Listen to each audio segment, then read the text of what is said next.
Ini tubuhku sangat berharga, tak boleh disentuh kecuali ibu ayah. Ku sayang tubuhku, kan selalu ku jaga agar hidupku sehat dan bahagia. Assalamualaikum warahmatullahi wabarakatuh. Sobat YouTube dimanapun Anda berada, jumpa lagi bersama saya Rahmatia Bakri. Pada kesempatan kali ini saya akan memberikan insight dari penampilan Parade Live kelompok yang membahas topik pendidikan seksualitas sejak dini. Nah, jadi dengan fenomena yang ada sekarang, maraknya kekerasan seksualitas pada anak, terutama pada anak usia dini. Kita ingat ya kasus Pak D di Tangerang, di mana puluhan anak laki-laki diperkosa oleh laki-laki, disodomi oleh seorang laki-laki. Ini sangat memprihatinkan. Karena itu sangat penting sekali kita sudah mendidik anak-anak kita dengan pendidikan yang tepat di keluarga kita. Salah satunya adalah dengan mendidik fitrah seksualitas anak sejak dini. Jadi PR besar orang tua adalah bagaimana agar orang tua bisa memberikan pendidikan seksualitas yang tepat. Yang kedua adalah bagaimana orang tua bisa memberikan rasa nyaman dan aman kepada anak. Jadi anak-anak perlu diperkenalkan dengan keluarga inti dan orang-orang sekitar, juga keluarga besar. Nah, jadi learning insight yang saya dapatkan dari Parade Live kelompok dengan topik kedua, yaitu pendidikan seksualitas sejak dini, adalah bahwa kita perlu pentingnya mendidik anak, pendidikan seksualitas anak sejak usia dini. Usia dini itu adalah rentang usia 0 sampai 6 tahun. 0 sampai 6 tahun, pada usia 0 sampai diklasifikasikan lagi menjadi 2, pada usia 0 sampai 2 tahun itu adalah bagaimana anak mengenal namanya, lalu juga anak diberikan ASI eksklusif oleh ibunya, atau jika ada sesuatu lain hal sehingga tidak bisa memberikan ASI eksklusif, maka bagaimana agar ketika menyusuinya tetap dalam posisi seperti menyusui dengan ASI eksklusif sehingga kelekatannya tidak hilang. Jangan sampai sambil ya dengan pegang gadget atau sambil nonton TV atau sambil membaca buku, itu sangat tidak baik dan akan mempengaruhi kelekatan orang tua dengan anak. Lalu yang ketiga adalah bagaimana anak mengenal orang tuanya. Jadi anak dikenalkan dengan misalnya ibunya ketika sedang menyusui sambil berbicara, ini bunda, atau ini ibu, ini ayah, ini ibu, ini umi, seperti itu. Lalu juga dikenalkan dengan ayahnya, ketika ayahnya datang kita perkenalkan, itu ayah, seperti itu. Dan jika misalnya ayahnya tidak ada di misalnya pernikahannya LDM atau pernikahan, atau misalnya orang tuanya ayahnya sudah meninggal, maka anak tetap dikenalkan dengan sosok ayahnya, bisa dikenalkan dengan foto seperti itu dan dikenalkan ini ayahnya dan diceritakan kebaikan-kebaikannya ketika sedang menyusui atau sedang bermain. Itu di tahap usia 0 sampai 2 tahun. Ketika usia 3 sampai 6 tahun anak kan sudah bisa bicara. Jadi pada tahap tersebut kita bisa mengenalkan anak dengan perbedaan antara laki-laki dan perempuan, bahwa ini ibunya adalah perempuan, ayahnya adalah laki-laki, kamu adalah perempuan, dan misalnya dia punya saudara laki-laki, nah kakak kamu itu adalah laki-laki, seperti itu. Lalu juga bagaimana mendekatkan anak dengan orang tua ini di usia 3-6 tahun, tetap ya dijaga bagaimana kelekatan antara anak dengan orang tuanya, lalu mengenalkan lingkungan sekitar, ada yang namanya tetangga, ada yang namanya pasar, orang-orang di pasar, ada orang-orang di luar, orang-orang di jalan, seperti itu. Lalu memberikan penjelasan kepada anak siapa saja yang boleh dan tidak boleh menyentuh tubuhnya, terutama bagian intimnya. Seperti itu, bahwa kalau ayah, misalnya anak kita anak perempuan, ayah itu boleh memegang kepala, pundak, kaki kita, memeluk anak kita yang perempuan. Untuk anak yang laki-laki, kita bisa mengatakan bahwa yang boleh memegang kamu hanya memegang tubuh kamu hanya ayah dan bunda, tapi yang berhak memegang organ intim kamu, kemaluan kamu itu cuma kamu sendiri, seperti itu. Kalaupun misalnya ayah dan bundanya, misalnya anak masih perlu dibantu untuk toharoh, untuk membersihkan diri ketika buang air besar dan buang air kecil, itu hanya boleh dilakukan oleh ayah atau bundanya tanpa melihat kemaluannya. Seperti itu adalah adabnya.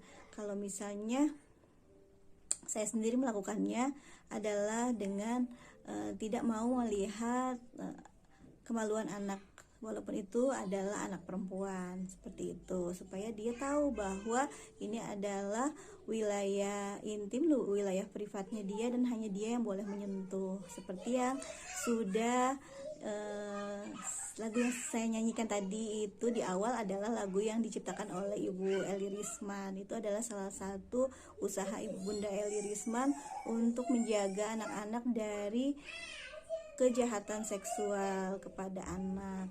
Ya, dari materi topik pendidikan seksualitas sejak dini juga saya dapatkan bahwa kita perlu memberikan teladan kepada anak tentang kehidupan saling menyayangi, terutama pada keluarga inti. Setiap anak tentu saja senang jika merasa disayang oleh orang tuanya, sehingga akan menimbulkan rasa aman bersama orang tuanya. Salah satunya ada dengan cara memberikan panggilan sayang. Kalau saya sendiri biasanya memberikan panggilan sayang kepada anak-anak saya itu dengan menyebutkan kata-kata namanya, lalu kemudian dengan kata sayang gitu, misalnya Khadijah sayang, Fatimah sayang, kayak gitu. Atau juga bisa dengan bahasa lain, misalnya untuk anak perempuan saya yang pertama, saya menyebutnya my dear Habibti atau prinsesa, seperti itu ketika saya sedang bermesraan dengan anak sulung saya. Juga kepada anak laki-laki saya juga saya menyebutnya dengan nama Habib Albi gitu, atau kesayangan hatiku, seperti itu. Nah, karena kami tinggal di Mesir, jadi biasanya saya memanggilnya dengan panggilan-panggilan sayang yang dilakukan oleh orang-orang Mesir, misalnya ya Amar itu maksudnya ya Komar, ya wahai bulan, seperti itu. Adalah panggilan sayang kepada anak-anak saya, seperti itu, sehingga dia mengetahui bahwa dirinya disayang oleh orang tuanya, sehingga akan menimbulkan rasa aman pada dirinya bahwa dia dijaga dan dia dilindungi oleh keluarganya, seperti itu.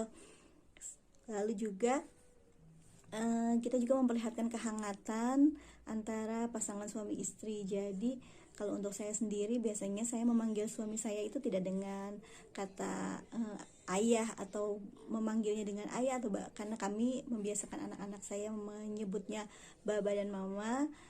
Saya tidak memanggilnya baba seperti di depan anak-anak, tapi tetap memanggilnya dengan panggilan sayang seperti habibi atau darling, seperti itu.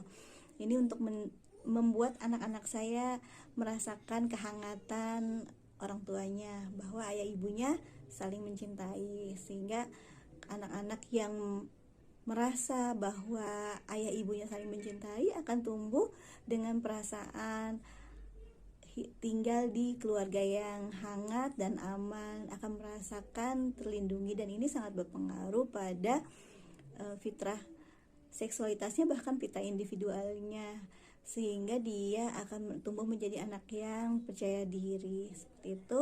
Lalu juga dia akan merasa bahagia. Anak yang melihat kehangatan kedua orang tuanya akan merasakan kebahagiaan, dan kebahagiaan ini akan sangat bagus sekali untuk pertumbuhan psikologis anak, bahkan untuk pertumbuhan intelektualitas anak. Jadi anak-anak yang sering dipeluk oleh orang tuanya, terutama oleh ayahnya, setiap hari minimal 8 kali sehari, itu akan tumbuh menjadi anak-anak yang tangguh dan juga menjadi anak yang lebih cerdas daripada kebanyakan anak-anak lainnya, seperti itu.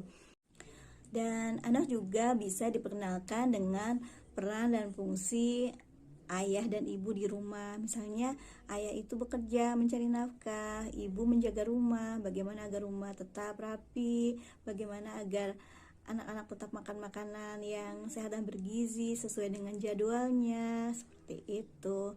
Juga bagaimana menjaga kebersihan rumah, kebersihan pakaian, kebersihan kamar, kebersihan ruangan-ruangan yang lainnya. Begitu. Nah, ini memperkenalkan peran dan fungsi laki-laki dan perempuan ini juga sangat berpengaruh pada pendidikan, pada fitrah seksualitas anak. Nah, juga kita bisa menunjukkan kemesraan antara pasangan suami istri, antara istri dengan suami atau suami dengan istri, dengan selain memanggil dengan panggilan sayang, juga dengan memeluk atau mengucapkan I love you di depan anak-anak, mengucapkan aku sayang kamu atau mama sayang baba, seperti itu di depan anak-anak. Ini juga akan sangat bagus untuk menumbuhkan dan merawat fitrah seksualitas anak. Yang kemudian yang ketiga adalah bagaimana mengajarkan kepada anak-anak cara mencintai yang sehat, cara menyayangi yang sehat, bahwa memeluk, mencium pipi itu antara ayah dan ibu itu adalah wujud kasih sayang yang sehat, seperti itu, dan tidak berlebihan.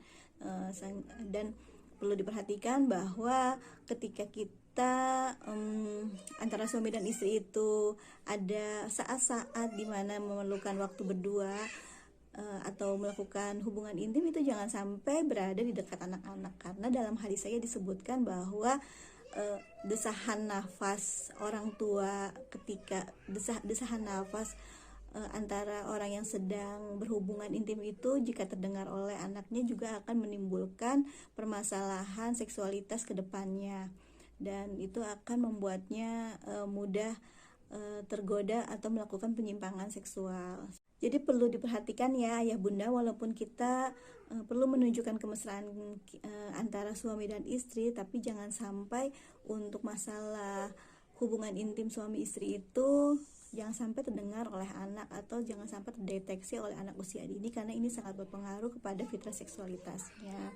Ini untuk menjaga agar dia tidak terjerumus kepada hal-hal yang diharamkan oleh agama dan bisa menjaga dirinya kelak ketika dewasa.